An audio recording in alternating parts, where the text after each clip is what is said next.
Amateur players should try to simplify their footwork as much as possible and not just copy the pros. You won't be able to do it perfectly, partly due to age, and partly because our leg strength was developed through years of training. Today, we're focusing on several key technical points. The first is the feet first, then stroke, sequence and method. Second, we'll be covering forward and backward footwork. Shots requiring small, quick adjustments are very common in matches, and it's easy to miss your contact point. The issue is that after your loop, you're rushing to hit the ball with just your arm. Trust me, you have more time than you think. If you start your backswing too early, your feet will be stuck. The best you can hope for is an off-balance, same-side arm and leg movement. What you should do is pause briefly after your loop instead of rushing. For example, from this position, I adjust my feet, land, and only then do I execute the stroke. After your loop, don't rush. Track the ball, and as soon as your feet are set, make contact.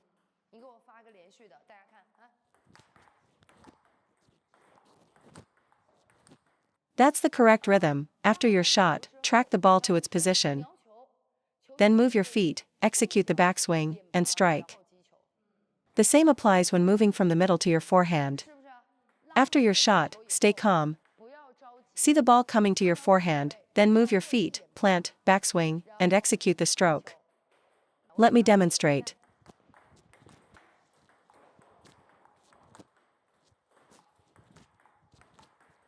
You might feel like your feet are too slow, but that's not the real problem. The issue is reaching for the ball with your arm first, which leaves absolutely no time for your footwork to follow. Remember, never initiate the backswing with your arm before your feet are in position. Do not start your backswing until your feet have landed. If you initiate the swing first, your feet get stuck, leading to that off-balance, same-side movement. The same principle applies to your backhand. It should be, after your loop, when the ball comes to your backhand, first hold your position, track the ball, then move your feet and execute the shot. In table tennis, every odd-numbered stroke is fundamentally about footwork and finding the optimal timing. For example, 1 is backswing and positioning, 2 is striking the ball, 3 is backswing and positioning, 4 is striking. The entire rhythm of table tennis is like this, you just increase the frequency. For every shot, think of the odd counts as preparation, positioning, footwork, recovery, and the even counts as execution, which is striking the ball. For the push-to-loop transition, the key is to keep your body posture compact and always be ready to initiate an attack.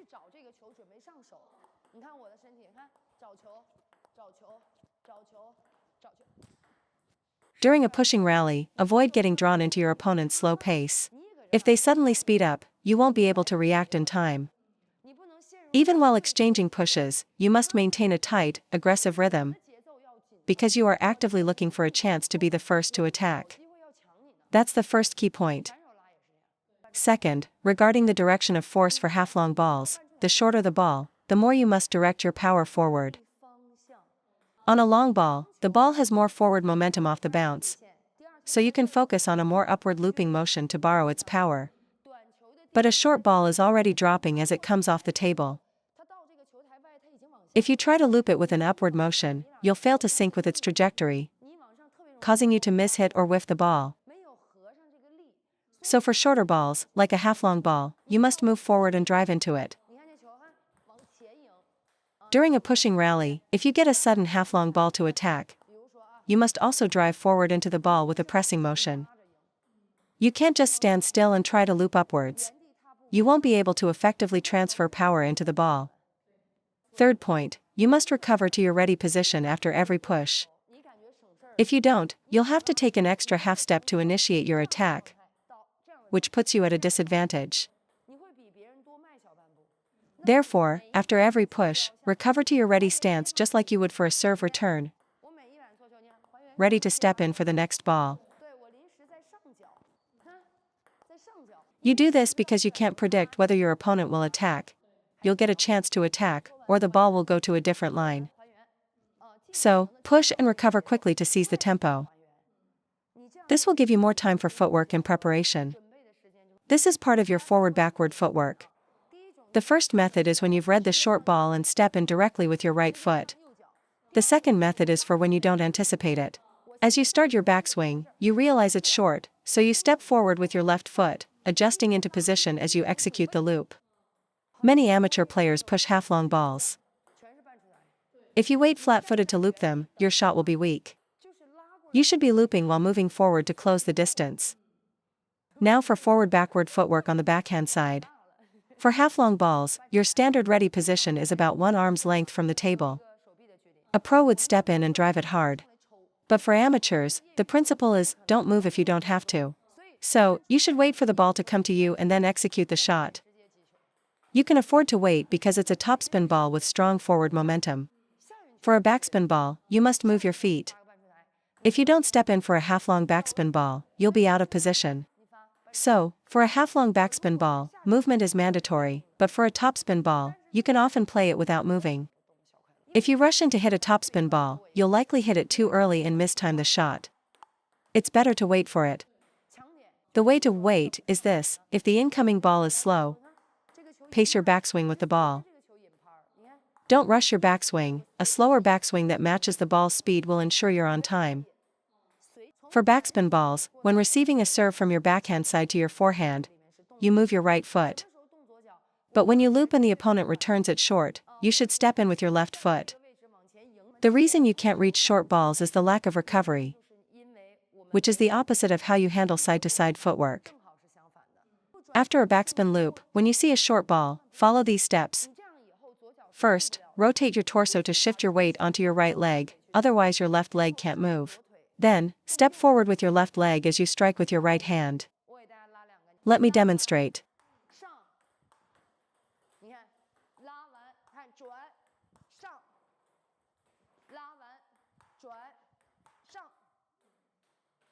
Now the footwork is smooth.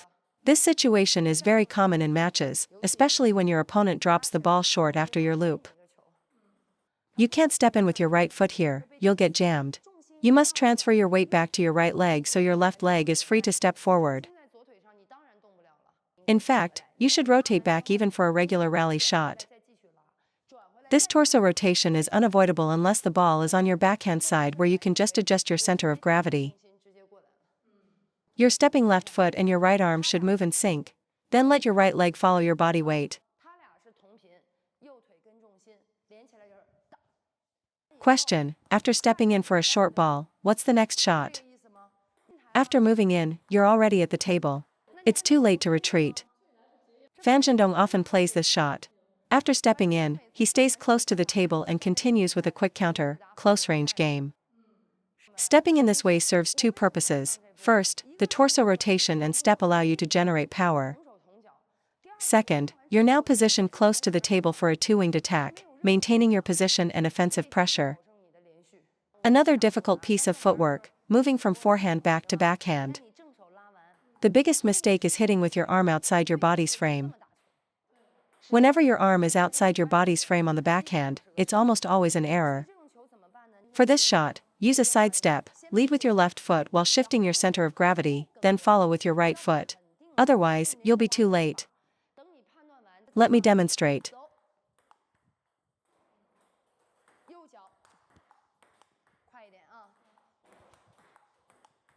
You simply don't have time for a feet first, then stroke sequence here because you're also covering your forehand. After your forehand shot, you should lead with your left foot to cover your backhand. Otherwise, your opponent will hit through that side. Unlike the forehand where you can extend your arm, the backhand becomes an error if you reach. It must be played in front of your body. So, your priority is to get your body's center of gravity across first. For table tennis footwork, especially for amateur players, you must adopt the mindset of, if you don't have to move, don't. Don't copy certain professional techniques. The methods I teach are modified. A pro would use a side shuffle to counter loop, but we don't have time for that. So, after our forehand shot, we should move directly with our left foot and center of gravity.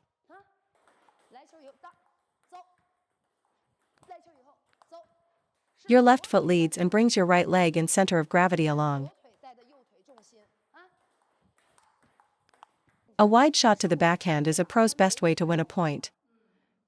A skilled opponent will pin your backhand, so leading with your right foot will always be too slow.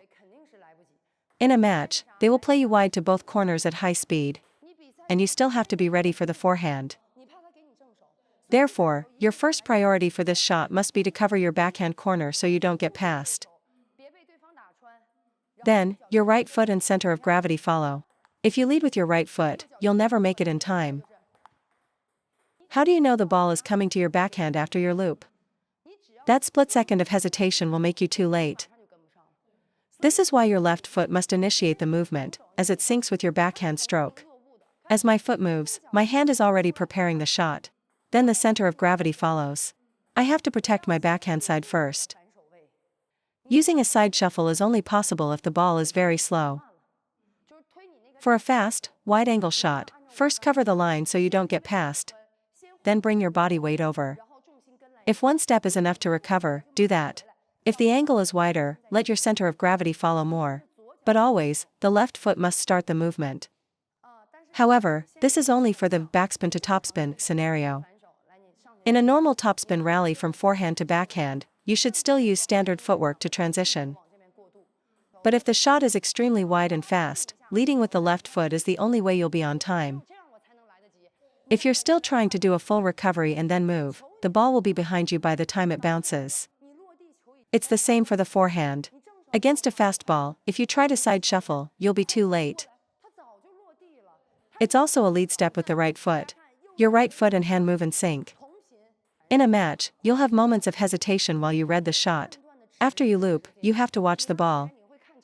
That's why you must simplify your footwork. You can't move exactly like a professional, so simplifying our footwork as much as possible is the best approach. In very urgent situations, for wide lateral movement, your left foot takes care of the backhand, and your right foot takes care of the forehand. For slow balls, it doesn't matter, your footwork can be a bit messy as long as you get the ball back, like against long pimples. But against inverted rubber, many players will play quick counter rallies close to the table.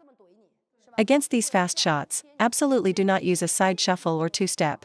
Use a large single step. Amateur players should try to simplify their footwork as much as possible and not just copy the pros. You won't be able to do it perfectly, partly due to age, and partly because our leg strength was developed through years of training. For an amateur, if you can keep up with the ball and hit it within a reasonable range, that's a good shot.